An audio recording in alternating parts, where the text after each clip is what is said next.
Welcome to Blooming Wildwood Homestead. Today I just wanted to do a quick check-in as far as kind of the end of the month wrap up for the Every Bit Counts challenge and just kind of go over what I've been working on over the last couple of weeks. I don't know about anyone else, but I am feeling exhausted right now. Just this time of year when it's kind of like the back to school season, and I feel like that always coincides with the majority of big canning projects that it just all comes on at one time. And so it can be a lot, and sometimes it's hard to try to keep up with everything during this busy season. But I just wanted to catch up with you and share some of the things that I've been working on. So a couple of weeks ago, I had opportunity to get a box of peaches, a box of nectarines, a box of apricots. I was really thankful that I was able to get that fruit.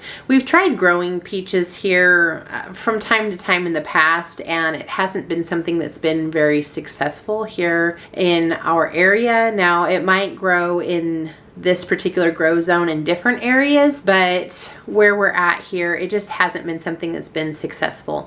I would love to try a peach tree again in the future and see if it might be productive, but we're gonna hold off on that for just a little bit and continue to work with apple trees that are out in the orchard. And then I'll look into some of the stone fruits and see if there might be some varieties that are more conducive to this area.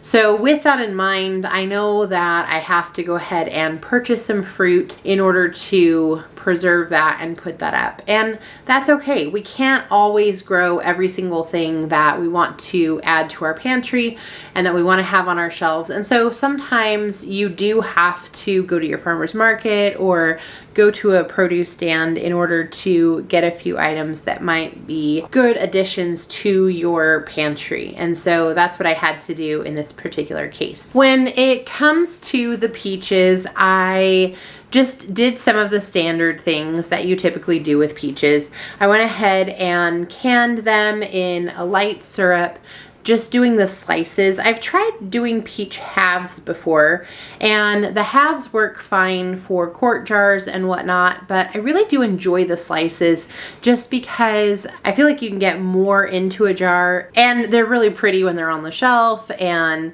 they stay under the syrup really well. So I don't know, I've just always enjoyed going ahead and doing those up in slices. So I canned quite a few jars, and I can't even tell you how many right off the bat, but I did put up quite a few jars of canned peaches.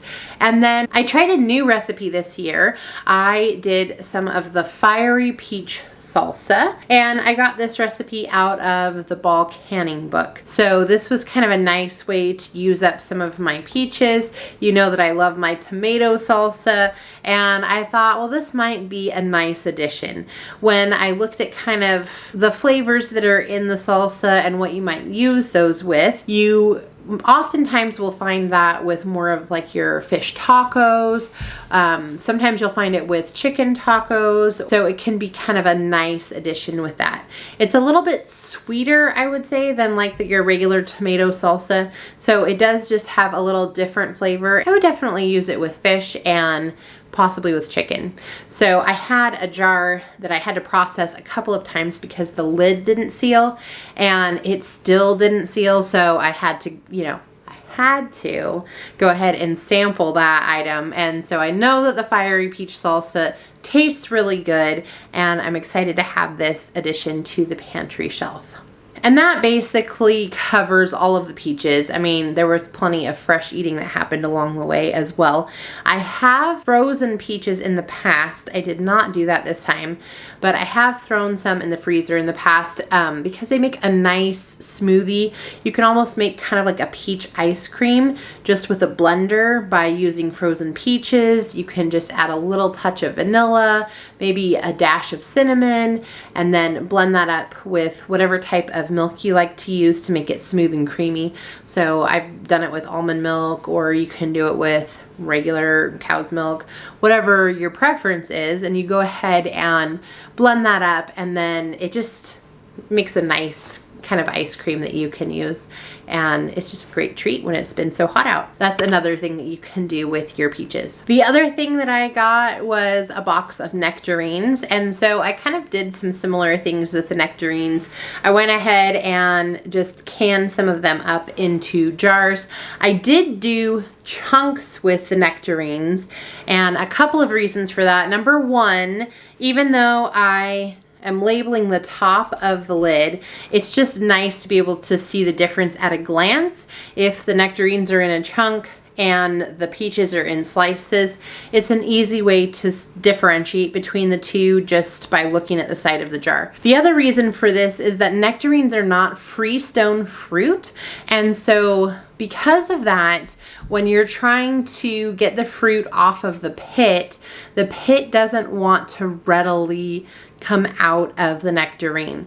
And so by doing chunks, it was easy for me to cut around the nectarine in a way that I could basically score everything and then just pop off the little chunks and put into the jars. So it was just really easy to be able to get that off of the pit. With the peaches, the variety that I have, I'm not sure what the variety was, but it was almost in between a freestone and a non-freestone kind of pit. Some of them seemed to readily come off. Some of them were a little more challenging to remove that pit. And so it just depends on what variety you have and what you're doing. But with the nectarines, these were not a freestone fruit, and so it was easier to get the chunks off. And of course, I had a huge box of them. I love nectarines, and I did eat my fair share of fresh nectarines. I also went ahead and threw some into the dehydrator, and now I have some dehydrated nectarines to use for snacks or to add to my yogurt or granola in the coming months. And then rounding off that whole section of fruit and what I did with that, I had the box of apricots, and these guys were super ripe when I got them, and they were at that point where I really needed to do something with them right away. So I went ahead and threw those into the dehydrator, and I just dehydrated everything. Now, the way I understand it, you can also can apricots, which I have not done myself, but I have heard that they're really good as well. And so that might have been a good option had I had a little more time to handle that fruit and get everything preserved. So I just went ahead and dehydrated them, and then I put them into the food saver bags, went ahead and sealed that up, and now because all of the air is out of here, these will last quite a while if I need to kind of extend that fruit out into the future. So that's all I did with the apricots. I didn't really do anything fancy there. Just wanted to get those preserved and put away. Now, we have talked about tomatoes, and I told you about the information that I found as far as the tomato shortage and what was out there and some of the expected rise in costs when it comes to tomato products.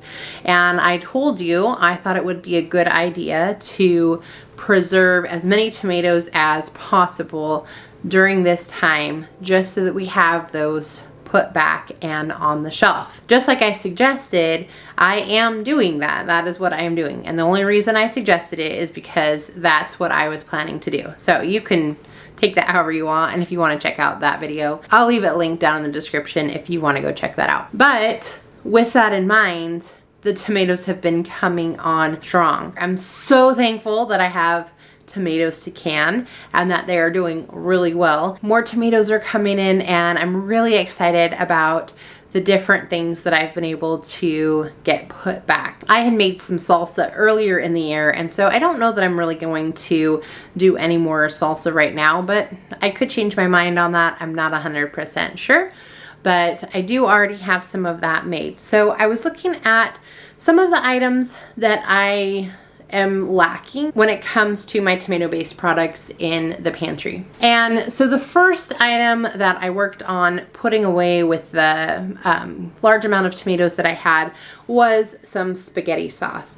So I wanted to add a little bit of spaghetti sauce to the pantry. This particular spaghetti sauce recipe I was able to take from the More with Less cookbook, and it's just pretty straightforward. So I did some of those in quarts. I don't typically can a lot of things in quarts because I really want things to be in usable sizes that I am going to use up right away and not have a ton of leftovers for. It just helps me to make sure that I'm not wasting as much food if I can things into portions that will be very usable. If you have a larger family, you might need to can more of your items in quarts, like even the fruit that I showed you earlier. If you are feeding a lot of people, you're probably going to want to can in quarts. The other thing that I have canned as far as tomato-based products is chili sauce. Now, I talked to you a little bit about how this year I'm really trying to put some things away that are going to be quick go-to meals. So spaghetti sauce kind of fits that bill. Chili sauce is another one of those things because I can just add some beans. If I want to add a little meat, I can, and I could either let that simmer in the crock pot all day, or I could combine it all when I get home from work in a pot, bring it to a nice simmer, and I've got my chili ready to go. So again, it just makes a quick and easy meal. And I've done all my chili sauce in pints, so then I kind of have some flexibility depending on how many people I'm going to be feeding. I can just use the amount that I need. The chili sauce recipe was also in the More with Less cookbook, and super simple. It just takes some time to kind of go through the whole process. And last but not least, one of the items that I went ahead and canned up is some Salsa Verde chicken. And this used a combination of tomatillos as well as some of the fresh tomatoes. And what I like about this is that this chicken can be used for a wide variety of things. You could go ahead and heat it up and put it in tacos, make a taco salad. You could add it with some other ingredients and make sort of like a taco soup or something like that.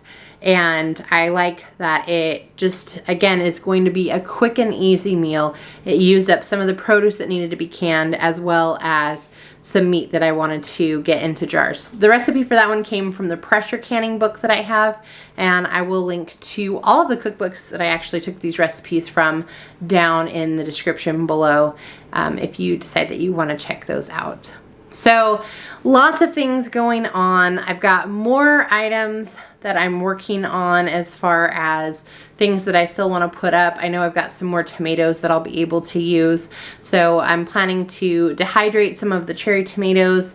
I want to try some barbecue sauce and some ketchup and just see how that comes out. I haven't actually done the homemade ketchup myself, so I'm looking forward to giving that a try and kind of seeing how that goes. And then, I don't know, I'll probably see if there are some other things that I want to do from some of the cookbooks that I have. I've got some berries that have been going in the freezer, you know, just kind of the standard stuff this time of year. I can't really say that I've done anything super fancy or creative, and I really wish that I had during this time. But I think the main thing that I've kind of learned through this Every Bit Counts challenge is that every bit does count. You know, everything that you're putting away is like putting money in the bank.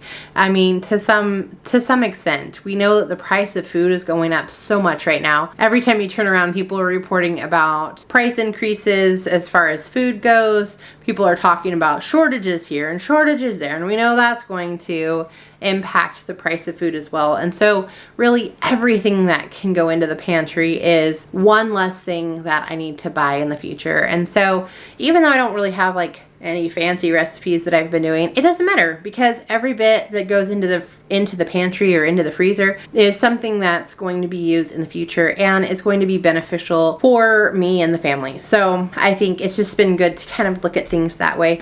And sometimes I think we try to overcomplicate things. It doesn't have to be complicated. Just because you're not trying something new every year or trying something fancy doesn't mean that what you're doing isn't still valuable and important to what you're trying to do on your homestead, and what you're trying to do as far as putting things away for the future. So I hope if you had opportunity to join the Every Bit Counts challenge, I hope that this was helpful to you. Maybe you had some new ideas, or maybe you just felt inspired that someone else was working on putting things away and trying to add to their pantry as well. Sometimes it's just nice to know that you're not the only one out there doing things, and that there are other people who are doing that same thing as well. And so I hope this was encouraging to you. I would love to have you subscribe and be part of our community here at Blooming Wildwood Homestead, where I bring you videos on the garden and food preservation and using things from the pantry. Until next time, bye everyone.